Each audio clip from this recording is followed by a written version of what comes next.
नमस्कार, मैं हूं आशुतोष और आप देख रहे हैं टेलीकास्ट न्यूज।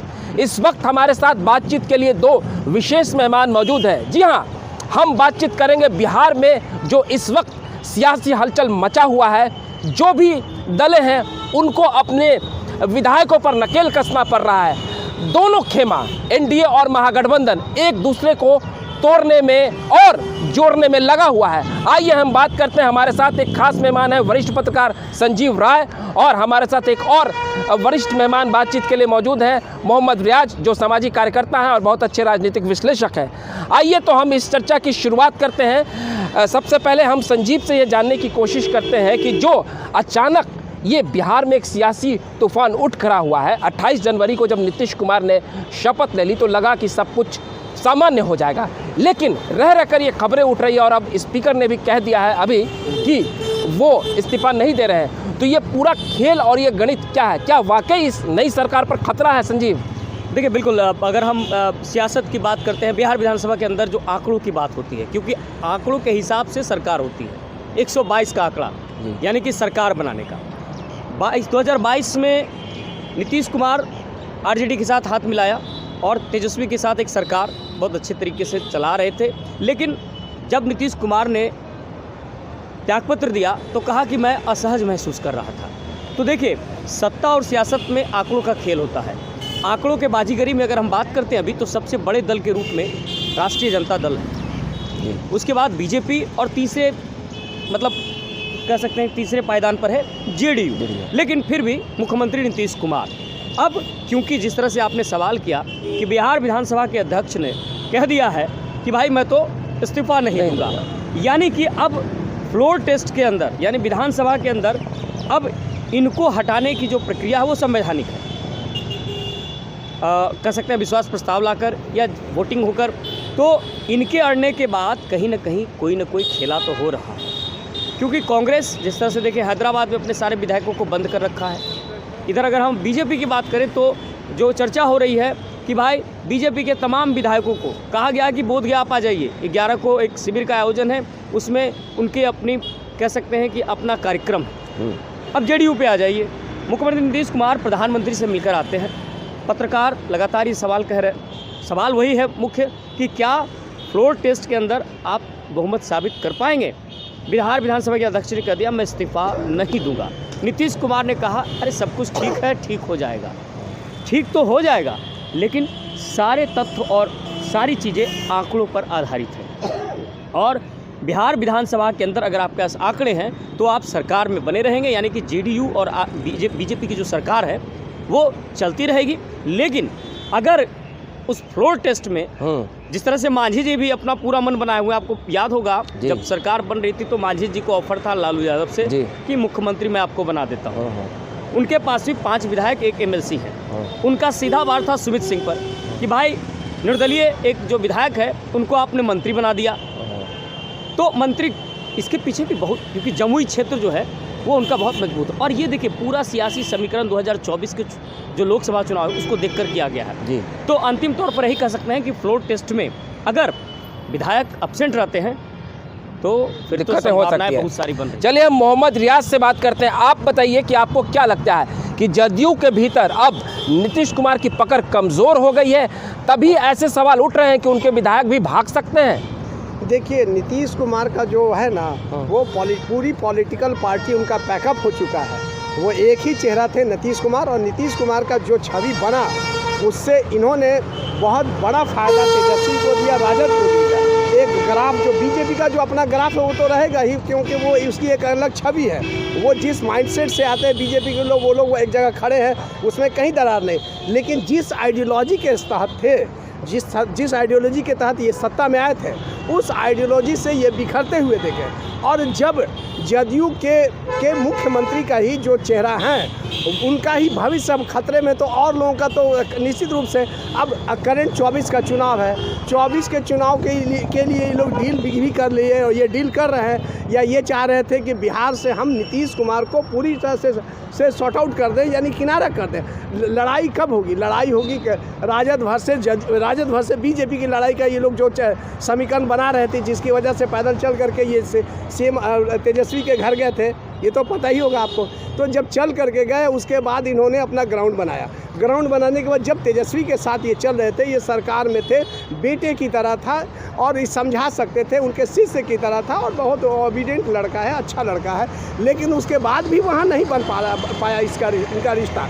तो ऐसे लोगों से बिहार के लोग बहुत आक्रोशित हैं और इसका बड़ा फ़ायदा राजद को मिल रहा है और बीजेपी के लोग भी ऑर्गेनाइज में बीजेपी टूटने नहीं जा रही, बहुत रेयर चांसेस, लेकिन जदयू का टूट एकदम स्वाभाविक और निश्चित है, इसलिए कि जदयू का कोई भविष्य नहीं है, जदयू पैकअप हो चुका है। ये बताइए संजीव, आपकी ये बता रहे हैं जदयू में टूट हो सकता है, आपको क्या लगता है कि कांग्रेस में भी टूट की संभावना है? क्या उस दिन क्रॉस वोटिंग हो सकता है कांग्रेस के विधायकों की तरफ से? बिल्कुल, देखिए ये पूरा जो कह सकते हैं, अभी कह रहे थे कि तेजस्वी बहुत अच्छा व्यक्ति थे, काम सियासत में कोई किसी का अच्छा बुरा नहीं हो सकता है। सियासत जो है आज नैतिकता खत्म हो गई, कौन कहाँ जाए, यही नीतीश कुमार कह रहे थे ना कि बीजेपी के साथ कभी मिट्टी में मिल जाएंगे, नहीं जाएंगे। फिर इस बार उन्होंने बोल दिया कि अब हमारा घर अब यही है, इसके बाद हम अब कहीं नहीं जाएंगे। ये देखिए सियासत में कोई नैतिकता नहीं होता। जेडीयू की जहाँ तक आपने बात की, जाहिर तौर पर अगर आप पीछे के प्रकरण को उठाइए, अशोक चौधरी बनाम ललन सिंह, कई सारे प्रकरण हुए, राष्ट्रीय अध्यक्ष है ललन सिंह, उसके बाद जेडीयू के अंदर जो बातें कुछ लोग कह रहे हैं कि क्या जेडीयू के अंदर कुछ विधायक नाराज़ हैं, तो नीतीश कुमार एक ऐसे शख्स हैं। अच्छा एक मिनट, मैं यहाँ रोकना चाहूँगा, कुछ ऐसी खबरें भी आ रही है कि एक बैठक नीतीश कुमार ने की थी जिसमें 6-7 विधायकों ने कहा कि अब हमारा मंत्री बनने का नंबर कब आएगा। आमतौर पर नीतीश कुमार के सामने इस तरह की बोलने की हिमाकत कोई नहीं करता है, क्या इन बातों में सच्चाई है या ये केवल अफवाह मात्र है? अब देखिए ये तो न हम गए वहाँ न आप गए हैं, अब ये कोई अफवाह किया या क्या हकीकत है, क्योंकि बैठक के अंदर तो या तो नीतीश कुमार रहते हैं या उनके विधायक रहते हैं या संगठन के लोग रहते हैं। लेकिन अब सवाल उठता, अगर ये बातें उठ रही है तो जाहिर तौर पर जेडीयू के अंदर कहीं न कहीं कोई खिचड़ी तो पक रही है और ये भी डर है, ऐसा नहीं है, फ्लोर टेस्ट के अंदर ये भी संभावनाएं बन रही कि क्या ऑल इज वेल है जेडीयू के अंदर। अगर जेडीयू के विधायक अब्सेंट रह जाते हैं तो खेला तो हो जाएगा, अगर भी मांझी जी अब्सेंट हो जाते हैं तो खेला होगा। इसीलिए कांग्रेस को तोड़ना बहुत आसान था।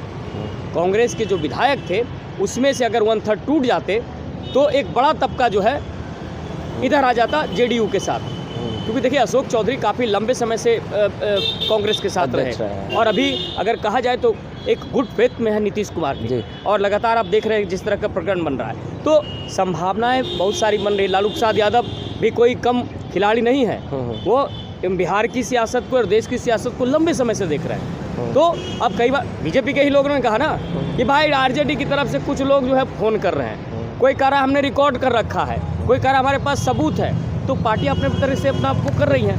अच्छा इधर राजद के कुछ विधायक भी कल से कहने लगे हैं, उनके पास भी फ़ोन आने लगा है, अभी भी कुछ सूचनाएं मिल रही है कि कुछ राजद के विधायक भी गायब हो रहे हैं। आपको क्या लगता है कि ऑपरेशन लोटस भी हो सकता है क्या? देखिए संभावनाओं में तो कुछ भी संभावना हो जा सकती है, लेकिन हर आदमी अपना फ्यूचर देख रहा है, क्योंकि लगे 24 का चुनाव है, फिर 25 का चुनाव है, लेकिन इस चुनाव में अगर बिहार की ज़मीन पर 2 ही पॉलिटिकल पार्टी जिंदा रहेगी, एक है राजद और दूसरा बीजेपी, इन दोनों के आर पार की लड़ाई है। और इसमें तो मोदी जी जो है ना, मतलब नीतीश कुमार मोहरा बन गए और नीतीश को भले नरेंद्र मोदी चेहरा बन गए, इनको पैकअप करना था, इनको बिहार की पॉलिटिक्स से ज़मींदोज़ करना था। इसका खेला बहुत पहले हो गया था, जिसकी वजह इनको आउट किया जा रहा था, केंद्र में भेजा था, जिसकी वजह से इनको ये राजद में लौट करके आए।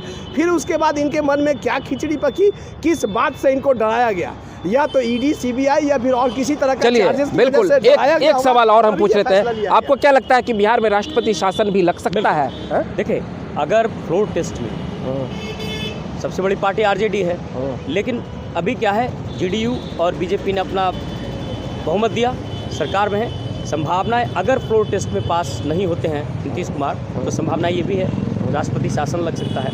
दूसरा अभी मैं जो हमारे साहब थे वो कह रहे थे कि नीतीश कुमार को पूरी तरह से ख़त्म करने की साजिश हो रही है। नीतीश कुमार आप याद करिए सियासत के वो सिक्के हैं, 2005 के बाद लव कुश समीकरण के आधार पर बिहार की सियासत में 17 सालों तक राज किया, और बीजेपी ये जानती है कि लोकसभा 2024 उसका फोकस पॉइंट है, और यही कारण था कि नीतीश कुमार को लाने के पीछे का एक बहुत बड़ा मकसद था।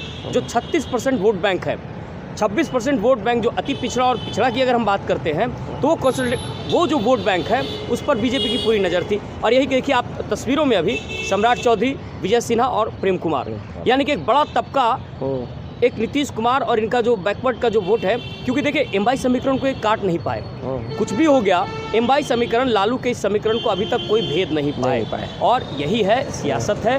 रोड टेस्ट में क्या कुछ होगा ये तो आगे देखने वाली बात है। तो आपको क्या लगता है कि नीतीश कुमार पूरी तरह से राजनीतिक चक्रव्यूह में फंस गए हैं? बुरी तरह से फंस गए हैं और इनका पॉलिटिकल डेथ हो चुका है। ये लास्ट मैच खेल रहे हैं। तो इसके क्या बाद आगने वाले भविष्य में तो क्या अब नीतीश का सफाया हो जाएगा 24 के बाद? क्या है बता दीजिए। इन्होंने ये सही कहा कि और ये वोट भी नहीं मांग पाएंगे पब्लिक में। आप जा करके किस आधार पर वोट मांगेगा? आपके पॉलिटिकल आइडियोलॉजी क्या है? सेकुलर है, नॉन सेकुलर है। आप कभी सेकुलर में चले जाते हैं, कभी नॉन सेकुलर में चले जाते हैं। तो आइडियोलॉजी लेस आदमी है। आप ये बहुत अच्छी बात कही इन्होंने। और आपने आइडियोलॉजी की बात जब आती है तो निश्चित तौर पर नैतिकता आइडियोलॉजी की जब बात आती है तो नीतीश कुमार को बताना पड़ेगा कि क्या आप पब्लिक में सेकुलर आप हैं, बता दीजिए ना साहब, किस आधार पर आपको वोट देंगे? तो अपने बिहार के मुख्यमंत्री तो वरिष्ठ पैनलिस्ट हमारे साथ मौजूद थे, एक संजीव राय और मोहम्मद रियाज। इनका ये बहुत ही तल्ख टिप्पणी है कि नीतीश कुमार को अब ये बिहार की जनता के सामने आकर बताना पड़ेगा कि आप सेकुलर है कि नॉन सेकुलर है, आपकी विचारधारा क्या है। आपने जिस राजद के साथ लड़कर, लंबी लड़ाई लड़कर बिहार के मुख्यमंत्री के पद तक का पहुंचे, फिर उसी राजद से हाथ मिला लिया और बीजेपी को आंख दिखा दिया, फिर उसी बीजेपी को छोड़कर राजद के पास चले गए और अब फिर बीजेपी के पास आकर कह रहे हैं कि अब मैं कहीं नहीं जाऊंगा। तो कुल मिलाकर बिहार की सियासत जो अब नीतीश कुमार के इर्द गिर्द घूमती थी, अब उसका क्लाइमेक्स आ गया है और हो सकता है कि अब नीतीश कुमार लंबे समय तक बिहार के मुख्यमंत्री न रहे। आपको हमारा ये वीडियो अच्छा लगा हो तो कृपया कर आप हमारे वीडियो को प्यार दे दें। अगली बार हम फिर एक नए वीडियो के साथ हाजिर रहेंगे, तब तक के लिए आप हमें इजाज़त दीजिए। बहुत बहुत धन्यवाद।